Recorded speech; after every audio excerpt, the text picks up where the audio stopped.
Zamboanga, Luzon, Visayas at Mindanao. Tayo ngayon ay nandito sa Kiburial, Quezon, Bukidnon upang ma-interview ang ilang kababayan nating katutubo. Kiwi! Guys, dali na. Dugay, corny kayo. Ay, dugay kayo ng ani. Corny kayo, dugay kayo ng ani. Corny kayo, dugay kayo ng ani. Tama na, Dutan. At kami ang pangkat dalawa. Aming gagawin po ngayong araw ay i-interview po kami ng isang tao. Dalawang tao. Tatlong tao. Dalawa lang. Tatlo po sila. Wala fail. Tama na guys, let's go. Sabay po yung video namin. Ito po si, yung pangalan mo.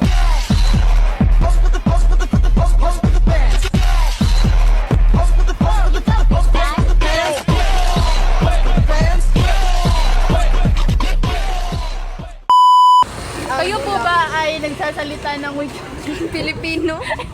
Ay! Huwag nyo to tignan mga bata. Masama to. Hindi dapat to ginagawa isang normal na tao, ha? Ngayon ay dadako naman tayo sa ibang parte ng Kiburial upang magkapag-interview ng isang kababayan nating katutubo. Tara na at tunghayan ang kwento ni Nanay. Magandang umaga. Tayo ngayon ay nandito sa Kiburial upang makausap o ma-interview si Ma'am. Pangalan mo po, Ma'am? Dael, kanilang Dael. Ma'am Dael. Ilang taon na po kayo, Ma'am? 75. 75 years old. Taga dito po ba kayo? Oo, opo. Ano po ang iyong trabaho, Ma'am? Retired teacher. Retired high school teacher. Retired high school teacher. Ilan po yung anak niyo, Ma'am? Pwede po bang malaman? Anak ko 5. 5 sila. 5. Isa lalaki at 4 babae. Okay. So, magsisimula na po tayo sa ilan naming mga katanungan. May tiyak po ba kayong tawag sa wika ng inyong komunidad? Maaari mo po bang itong ibahagi sa amin?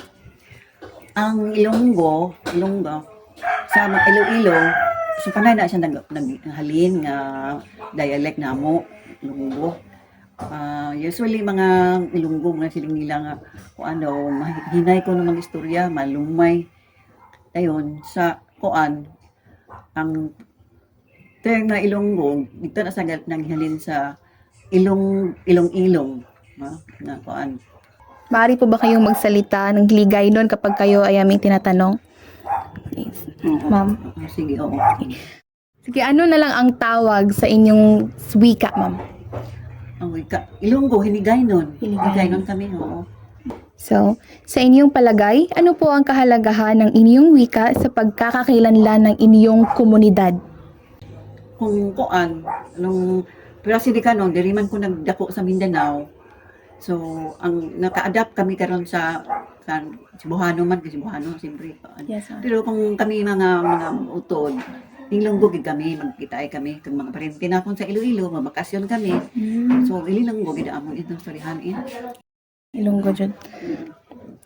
Mayroon po bang mga hamon o isyong kinakaharap ang inyong komunidad sa pagpapanatili ng inyong wika? Ano po ang mga ito, kung meron man? So, ako na nga, mga Ilonggo, kuan nang niritisay sa uban nga mga kuan lang mga Cebuano, di nilang nasundog nga tilinte ged mo di mo na pero nakuan nila ba So, criticize nilang mga Ilonggo. Yan mga Ilonggo ko noon ang mga bugiro, buriton. Amo na sila ang ginakuan sa uban nga kuan. Nanon ang Ilonggo nga amo na ilang ginatawag ka ni Ilonggo mo.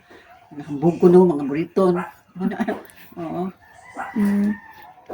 So, ano po ang mga salitang katutubo na sa tingin niyo ay unti-unti nang nawawala? Bakit po kaya? Sa Iloilo, wala man may nagsawa kuan pero diri sa Mindanao, siyempre kung unsa man imong asa ka kapuyo, din ka ilistar, ti amo lang yung kuan gani nga mo mga istoryahan sa mga Ilonggo. Ilonggo para sa Busco, mga Ilonggo man na dira, Ilonggo gid sila. Pero diri sa Kiburiaw kay kuan man sari-sari ng mga tao dili ti kuan maging maka-adapt kami sa kuan nga saya man sa Ilonggo man. Yes, ma'am. So, Mayroon bang mga salitang katutubo na nagbago ang kahulugan sa paglipas ng panahon? Do sa akon lang do ay man sing may nag-usab nga kuan nga mga kuan sa Ilonggo. Do mo man lang gihapon ya. Mura Mo gihapon. So, paano po ninyo itinuturo ang inyong wika sa mga kabataan ng inyong komunidad o itinuturo niyo po ba o pinapalaganap niyo po ba ang inyong wika dito? Sa ako nga part, wala gid ko nagtudlo sina nga Ilonggo kay diri sa Kiburiaw. Ang mga tao diri kala sa Cebuano man, pero wala na akong nakuan gid yun nga nasilinga natudlo gid ko na paghanap na ako ng Ilonggo kay gani kami man ang adapt sa Cebuano, kami lang mga Ilonggo diri ti. Siyempre ang Cebuano gid mao magkuan makuan sana. Yes, Ma-adapt namon. Yes, ma'am. Sa inyong pananaw, paano po nakakatulong ang inyong wika sa pagpapalaganap ng kultura ng inyong komunidad? Murag cultural dance nila. Amo na kuan. Laganap ang Ilonggo. Meron ba kayong pagkain, sayaw o damit na naiiba sa ibang kultura? Sa Iloilo, kanang magkuan sila na magdinagyang gani sila nagkuan nila ilang festival dito kada tuig. Tiya mo na murag damong mga kuan mga foreigner ang makadto kag makakilala sa mga mga Iloilo na famous inang kuan nila dinagyang nila sa kuan. Dinagyang isa sa mga sikat na festival dance sa Pilipinas, isang sayaw kung saan ipinagdiriwang ang pangaral sa Senyor Santo Niño na nagpapakita ng pagkakaisa ng bawat isa. Okay, so yun lamang po yung aming mga katanungan at maraming salamat po sa inyong oras, ma'am. Salamat, ma'am. Salamat man, loy sa payan. Salamat, ma'am. Sa akong mga mga Ilonggo man nga parehas ka sa akong nga kuan. Aton gid nga kuan ni Ilongga kita, Ilonggo, nga taga Iloilo. Proud man kita nga diri kita nagkuan bisan tuod nga diri kita sa Bukidnon mga mga kuan diri mga Cebuano, pero kita Ilonggo lang gyapon kita ato nang kuan hindi na atong pagkain Ilonggo di man gina maudula nga atong pagkain Ilonggo gid bisan diin ta makadto. So una na. So, thank you, ma'am. Thank you, ma'am. Bye sa payan. Ang ipasayan o ipasay sa Ilonggo ay isang luma o mas tradisyonal na paraan ng pagsasabi ng salamat.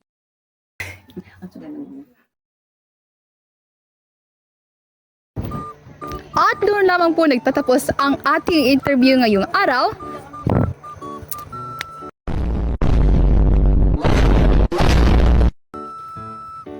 Ang bagal.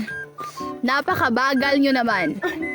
Maraming salamat sa panonood at kita-kits ngayong Sabado dahil ako ay magko-concert sa South Korea.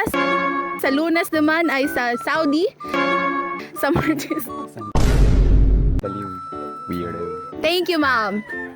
Thank you, Ma'am, kami po, pinabibisaya po namin yung iba kasi hindi po sila marunong magtagalog. Kaya ganyan.